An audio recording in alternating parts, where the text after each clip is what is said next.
Well, his stage name, The Punisher, to the jury, Sharay Hayes, is his real name and one of the few witnesses to give an uncensored look inside Diddy's freak-offs. In 2012, the exotic dancer allegedly received a call from a woman requesting a striptease for someone named Janet, aka Cassie Ventura, and her friends. Hayes says he believes Cassie found him through his getpunished.com website. And at their first meeting, Hayes said Cassie told him her and her husband liked to create a sexy scene, one that her husband would eventually come out to watch. And during that first encounter, Diddy allegedly gave mostly subtle directions. The compensation for that rendezvous, $2,000. Under cross-examination, Hayes testified that Cassie did not appear uncomfortable during their encounters. He, quote, did not get any cues that there was a discomfort with what was going on over the 8 to 12 interactions they all had.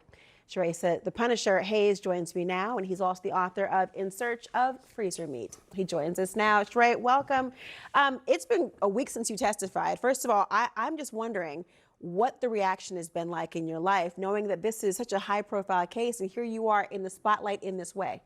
Yeah, it's been like a whirlwind. You know, a constant outreach from media outlets like this, and just friends and family, people from junior high school actually reaching Really? out just randomly, you know, to check in and speak up. It's been a very interesting, trying week. You've reflected, I think, in some time about what your testimony said and what is like in that courtroom. Can you tell me a little bit what it was like to be on that stand a few feet away from Sean Diddy Combs, who you obviously had been around before in these sexual encounters, but he was more of a voyeur at those times. What was it like being in the room in the courtroom? Yeah, so I have to say, I thought going into it, I was pretty prepared and confident, but literally when I walked in the room, I got complete anxiety. Like my entire body was shaking. Whatever I envisioned or what I thought, because obviously you can't see anything, it was the tension and the magnitude of the moment was much, much deeper. So it was to some degree terrifying. Like I just could not, whatever I envisioned, it was just so much more that I was not mentally prepared. You know, I mentioned that he was a voyeur during the sexual encounters. You were involved with Cassie Ventura directly in those rooms, as you've testified. Were you ever involved with Sean Diddy Combs? Did you two ever have an interaction in those sexual encounters? No, actually, not one conversation, not even eye contact. Really? Yeah. Did that surprise you? Well, it was told to me immediately, like on the first encounter, that I was instructed to not look at him, not acknowledge him, not have any interactions with By Cassie? Yeah, by Cassie. So those were the instructions. So I did my best to follow them to the best of my ability because, you know, initially I did not know who they were.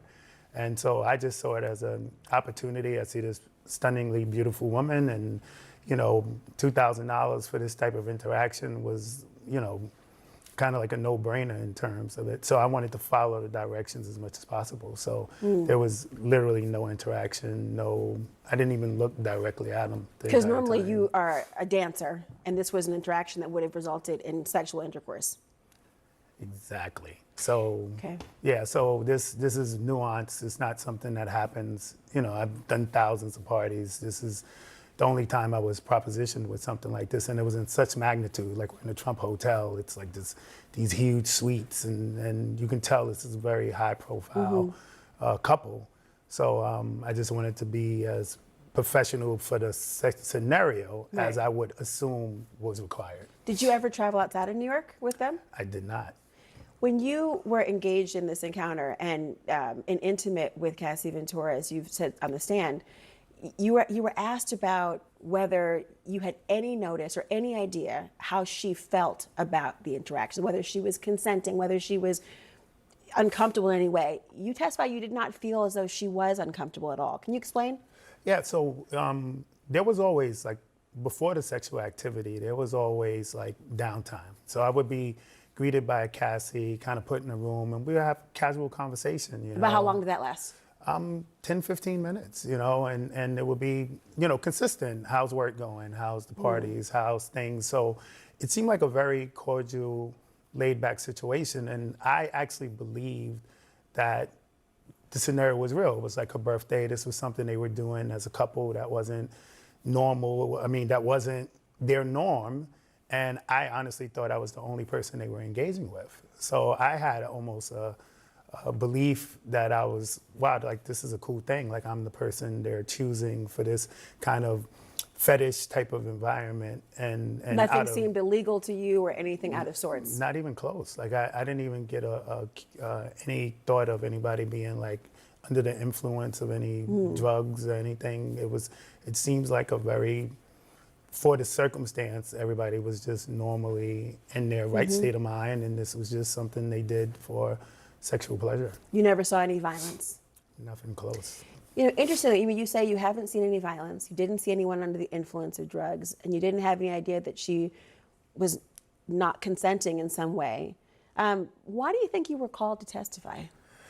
I'm still trying to figure that out. Like it's Really? after the fact. I'm the only thing that I can kind of maybe think is, you know, there was directions, right? It was in my testimony. It was clear that it was him, I guess, somewhat in control. You know, not so? overbearingly. I mean, it was said to me this scene we were creating was for her husband, aka him.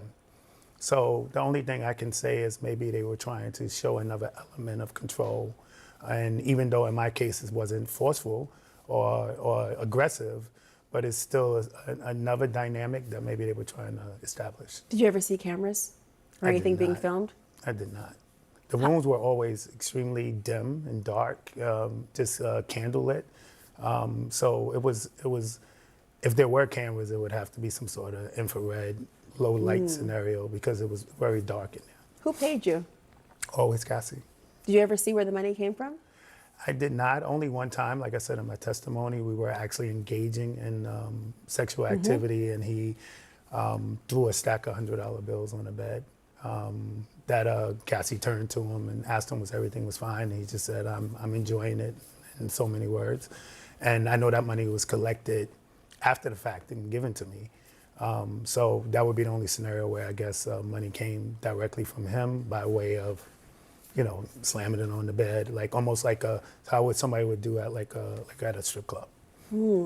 How, when you've reflected back on your testimony, do you think that your testimony was helpful to the prosecution or the defense in any way? I mean, going into it, I always thought that because I saw no violence or any outward aggression, I always wondered if this was more beneficial to the defense. But I don't understand the angle of how they're trying to take my testimony and connect it to what they're trying to prove. You know, it's very nuanced what constitutes a RICO and racketeering, and I don't know enough yet. I haven't heard enough to see if my testimony aligns with what they're trying to prove. One thing that Cassie said on the stand was that she wanted Diddy to know that people were not disposable. And it almost sounded like she was talking collectively about everyone involved in these sexual encounters and these so-called freak-offs. Did you yourself ever feel as though you were either disposable or that you yourself were being trafficked in some way or prostituted? No, not trafficked in some way or whatever. There was always pressure in terms of being disposable because obviously I'm there to create something, like a scene, to create an environment. So at times where there was sexual pressure, you know, because it's out of my norm, I did have a feeling of, okay, I'm one, you know, scenario where if I don't perform the right way, if I don't create the right ambiance, then maybe I won't get called back. But that's the most pressure that I had. There was no indication of I really believe they were just a happy couple, and this was a sexual fetish that they had. Do you ever see them be affectionate during these freak-offs together? I did not. They would never actually interact in front of me. There was like kind of a cue where if he needed to speak to her or have some sort of direction with her, he would just stand up and leave the room. And if she saw that, she would follow him out. They would be gone 5-10 minutes. Then she'll come back and we'll resume for the most part. But no interaction in front of me. No even conversation other than his directions, which were subtle: move the light, turn your body, maybe put more oil. Those type of gestures in communication. You said you wanted to, after your testimony, feel at peace with what you've said. Knowing what you do now about what Cassie Ventura has said about how she's felt about these freak-offs, what would you say to her if you could? I would apologize. I would apologize because I had no idea, no indication what she was going through. And if, you know, obviously my involvement kind of furthered her suffering, you know, so just me knowing that as a man, you know, being raised by a single mom and a grandma, you know, just the thought of partaking in a scenario where a woman is possibly being abused is tough to hear. So, you know, I would just apologize to her and, you know, tell her that I was really remorseful and regret if I contributed to a bad experience for her. Sharay Hayes, thank you so much for joining. Oh, thank you for having me. I appreciate it.